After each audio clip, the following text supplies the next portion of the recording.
All right, let's go to segment 3. Let's talk by the numbers. And let's start with this number, Rob. It's 2. And that's the number of cities that the Tampa Bay Rays, as we know them now, the number of cities that they could be playing in the not too distant future. What's going on here? Any chance this might actually happen? Well, I don't know. I mean, I think they're drawing some ridiculous 14,000 a game in Tampa, and so they're talking about maybe Montreal playing. It's like the snowbirds. It's like you play down in Florida, and then things get too hot, down in Florida, so you go up to Montreal, and Montreal had the Expos. They would probably fill that. Maybe it's a supply and demand thing. There's fewer games, so maybe Tampa Bay fans will turn out for it. But I think it's. This could just be the beginning of something great. I mean, your teams could play. The Texas Rangers could play in Baltimore. Baltimore doesn't have a team, right? So, there's all kind of potential here for movement. Yeah, it's definitely interesting. I don't know if it's going to happen at this point. Tampa Bay is they've asked to explore the possibility. So whether it could be a viable situation or not, I don't know. There's a lot of questions for how would that go for players. I mean, obviously they're on the road half the year anyway. So, but families, would they have to relocate family potentially to Montreal or vice versa, depending on where they decided to live? How would that look? What would the stress be that way? But pretty clearly the attendance in Tampa, there's not a lot of spice behind this team right now. Miami's largely the same. I mean, they got a brand new stadium. I mean, maybe the Rays are just trying to push for a new stadium, but Miami got a new stadium and their attendance is even worse than Tampa. I mean, right now you just don't see for a place that you would think Florida, summer weather, baseball's just not a hot commodity. Or maybe it's too hot a commodity. Maybe it's too hot in Florida for people to get out there. But those teams are struggling, Rob. Major League Baseball might be out of there at some point in the not too distant future. Well, they've always said that Florida baseball for the full season, full summer is maybe not the brightest idea. I know that spring training's down there, and that's a different thing. Go out there very relaxed when it's a little cooler. But you're right. It's very, very hot down there. Whether in Miami, there's so much to do. You've got the beach, all these things. And I think probably a lot of people maybe watch on TV. It's an older crowd, an older, clientele. Have you down in Florida, it's easy just to sit there in your air conditioning, watch the game on TV. So, again, it's an intriguing option. I would just be curious what happens. One of these questions is, if the team makes the playoff, where do you play the games? Do you play it in Montreal? Do you play it in Tampa Bay? Where do you play it? Yeah, it's a really fascinating question. Not something that, to my recollection, anybody's really looked at all that seriously in recent memory. So, yeah, where does this one go? I think it's a wait and see. I'm curious, though, what that could look like. Let's try this number on for size for a second before we get out of here. 0. I think that might be the number of friends that Baker Mayfield has among Texas fans right now.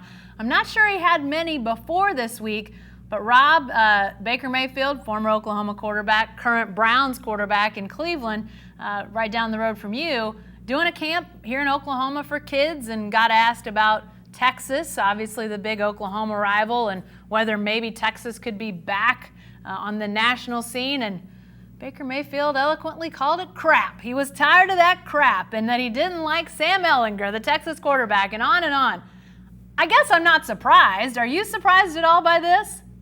No, I mean, this is a guy who shoots from the lip, right? Yeah. He just that's how he is. And in fact, when the Browns drafted him, I was a little skeptical because there aren't a lot of NFL quarterbacks who become successful who just sort of spout off as he does. They're more corporate types anymore. Peyton Manning, Tom Brady, but he's got it going in Cleveland. They love him. So this didn't shock me. This is a guy that planted the flag in Columbus, at midfield. He's got a lot of spice to him. I think he's probably got a small pocket of fans in Lake Travis, Texas. So not all Texas is against him, but maybe they've turned against him too. And I think that Sam Ehlinger, attended Westlake, I believe, high school, which was the big rival of Lake Travis. So it goes way back there, and he doesn't care. And in one way, it's refreshing. The other way, you wonder, if it turns on him and Baker Mayfield doesn't have a good season or things go south, that stuff comes back to bite you. So it'll be fun to watch. Yeah, he's Baker Mayfield. I think we can safely say has never seen a chip that he didn't put right on his shoulder. So, anytime, like you mentioned, Rob, this goes all the way back to high school rivalries, not liking a high school rival that now you don't even play against. He's not playing against Sam Ehlinger. Sam Ehlinger's just at his old school's rival school. So it's interesting, but yeah, I think it's going to be very, very interesting to watch what happens in Cleveland. They've obviously improved the talent around Baker Mayfield. Everybody knows that. Can they capitalize on that? How much better are they going to be? People are talking playoffs. Does that change approach publicly, privately? It's worked pretty well for Baker Mayfield. I don't get the feeling like he's going to change much, but clearly the expectations are rising on what do the Browns do on the field. Absolutely. Cleveland fans who are as crazed as anyone and they starve for success. They're penciling in a Super Bowl. Like, whoa, dog pound. Whoa, So we'll see. I remain a little skeptical. I mean, I think Baker's got the personality and he does have the talent to win. But I think he's being crowned as, a Hall of Famer already. And I just think they need to tap the brakes a little bit on what's going on in Cleveland, which will not be popular among Cleveland fans to hear that. Yeah, there's no braking going on amongst Browns fans right now. They are full speed ahead. They want the season to start now so they can start celebrating and winning. And, I think they're going to have a good year, but it is going to be interesting to watch as they continue to try to ramp up what they're able to do with that talent. How does Baker Mayfield play in his second season in the league? Obviously, last year a lot was, it wasn't sort of extra credit, but he wasn't the starter at the beginning of the year. The expectation was he was going to learn and eventually grow into that role. Obviously, he takes it over much earlier and just, blasts off into the stratosphere. So, what does he do now to try to get more consistent, to try to be a guy that defenses, they didn't have much film on a year ago in the pros. Now they do. How does he combat what they now know about him? He's always been up for challenges. There's zero doubt about that.